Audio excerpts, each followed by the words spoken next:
I'm Michelle. Welcome back to my channel. So, I'm so excited. I have cashew milk, so I am having my granola, chocolate crunch granola for breakfast, and I haven't had that in like forever. Yes, I'm so excited. And then I made myself some tea with my cashew milk that I made. No, I didn't make tea. I made coffee. I'm having a morning. And I tried it. It's really, really good. I'm so excited that my cashew milk works. So that's how my morning's going, other than the fact that it's like nasty snowy out there and the roads are terrible. But hey, that's not what I'm working on right now. So anyway, I'm excited to show you my breakfast. And there's my breakfast. I have been waiting so long to eat my breakfast. I can't wait to have it. It's going to be so good. I forget to tell you about my kids' breakfast.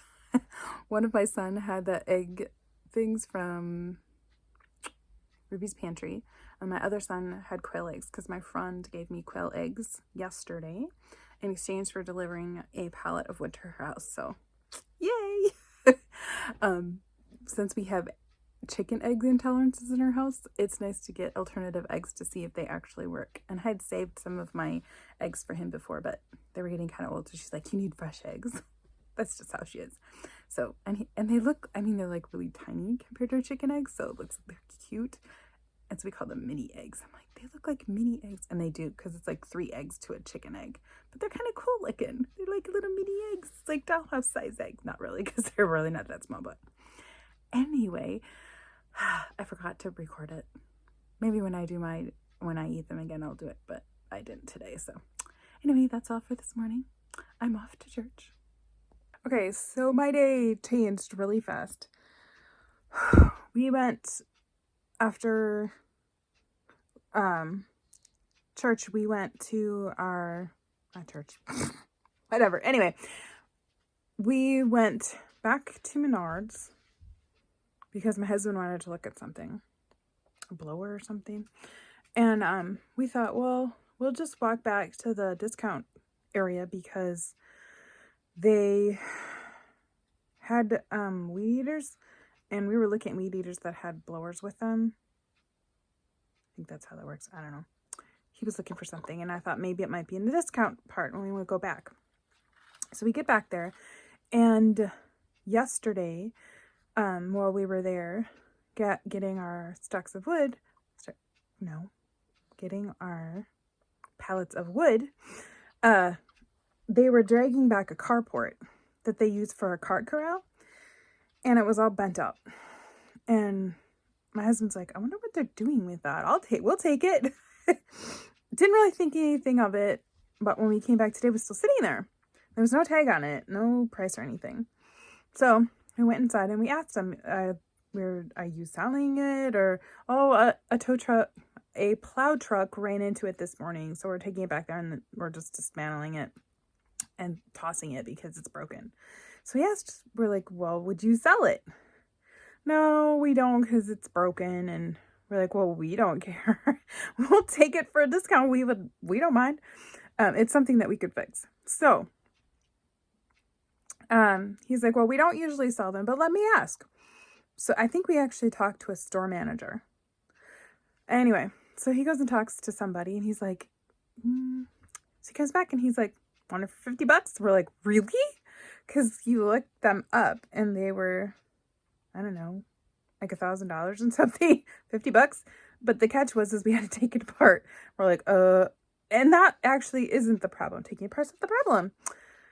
We have to get a trailer. And we had an adventure with that yesterday. Didn't get the trailer.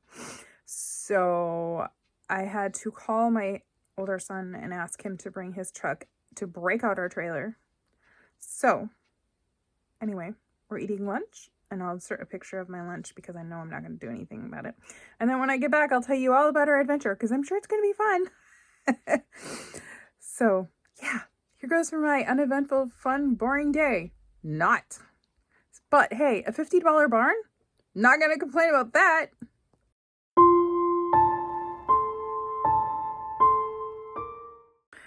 All right, so it's supper time, and I don't think I filled you in on what happened. So we had quite the adventure this afternoon. we went back, ate lunch, went back and worked on taking apart the barn. So I was able to get a hold of my oldest son and have him bring our trailer, which is kind of a long story. It was essentially frozen into the ground, and he had to break it out of the snow and the ice first before he brought it to us. And the reason we sent him to do it is because his truck is 4-wheel drive and ours is not. So he went over, brought it back over to us. We loaded up all of the metal from it on his truck, and then my husband's truck, we put the structure pieces, the metal pieces, in my husband's truck. So we took both trucks back over there. Meanwhile, we were taking it apart and loading it up, my daughter calls and she goes, "Mom, my car's acting weird. It's like, just, can you come look at it?" Well, she met my husband, but she's like, "What do I do with it?" Well, that, and she had a flat tire. Poor girl. She has brand new tires, but for some reason, one of her tires just decides to be flat all the time. So we're going to work on her car in 2 weeks. But anyway, so the ongoing saga with that is I keep having to loan my car out to one of my children, and I don't have it. I didn't have to this time. Anyway, so my husband went over there while my son was going back to take the building that we took apart to the shop so we could put it back together. And my daughter's car has an issue that my husband cannot fix. My husband is like a, what do you call him? A shade tree mechanic. He's usually pretty good. He can fix just about anything. This is beyond his ability. And my son is like, my oldest son is actually, he's an airplane mechanic. So it's not that we're ignorant. We just don't have the right tools to fix some things. Anyway, so my poor daughter is going to have to take her car to an actual mechanic that knows more than we do, which is kind of sad for her. But thankfully, after my husband cleared the code and she went back home, it ran just fine. So whatever. It's like, maybe it was just mad and cranky. My van does that occasionally. So I'm hoping that's what it was with her car, and we just get to fix her tires and some other stuff in 2 weeks. That would be really nice. I'm sure she would appreciate that. Anyway, they took both trucks back and unloaded it into the shop. And my husband told me when he got home, he was like, "I am not going anywhere tomorrow." So I think that's his way of saying, we are not working on the barn tomorrow.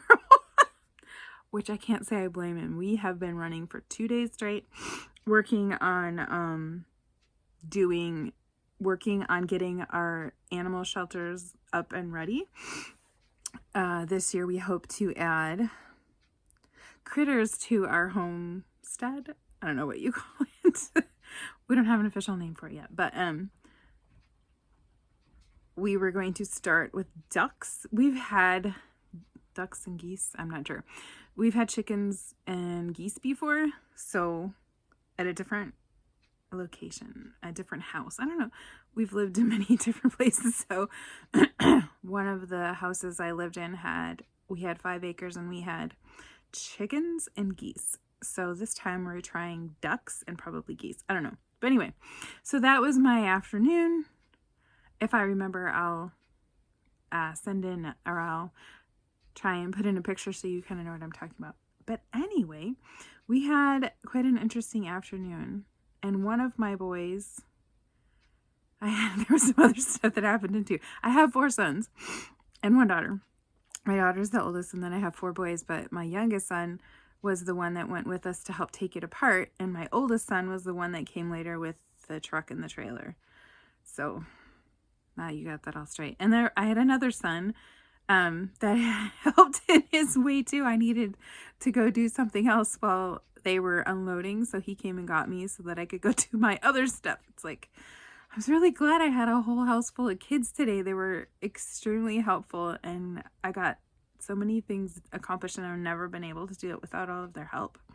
And it's like when you have older kids, sometimes you just don't even realize how much help they can be. You just have to ask them. So Lesson learned. Ask. But anyway, that was my adventure for the day. And now, when I got home, I stuck some rice in the rice cooker because I wanted to eat what I had for lunch today. So you're going to see my lunch for supper. But I just made some fresh brown rice to eat with it. I was supposed to eat this meal with spaghetti squash, but when I opened up the container with the spaghetti squash, it didn't smell right, and I tasted it, and it tasted awful. So I donated it to an animal. I got rid of it, put it that way. Or it's going in the compost. I'm sure where it went exactly. But anyway, I tried it with rice for lunch. That's what I ended up having. And so I'm finishing it off, and I will turn you around and show it to you because it is actually really delicious. And then I'm going to decide later what I'm having as a snack because I'm hungry because it's not that late. And I know I'm going to have to eat again. That's what working outside can do for you. I am so glad this year, or I think it was last year, I was looking at the thrift store and I'm thinking, I need snow pants and snow boots. Now I've had snow boots, but I didn't have any snow pants that actually fit me. So I bought some last year and I'm so glad I did. I have used them a lot this year. And it's for whatever reason, I just knew I needed some. I guess God knew I needed snow pants for my farming adventures. I had no idea I was going to do that. So anyway, I'll show you around my lunch now. And there's my supper, not my lunch. Although my lunch looked like that. It's just rice with the Southwest, I think it's Southwest veggies or something. It was actually on my meal preps. My meal plan. Ugh, it's been a long day. And it was really good. It doesn't have any meat. It just has beans, corn, and a bunch of veggies. So it's extremely delicious and I can't wait to eat it.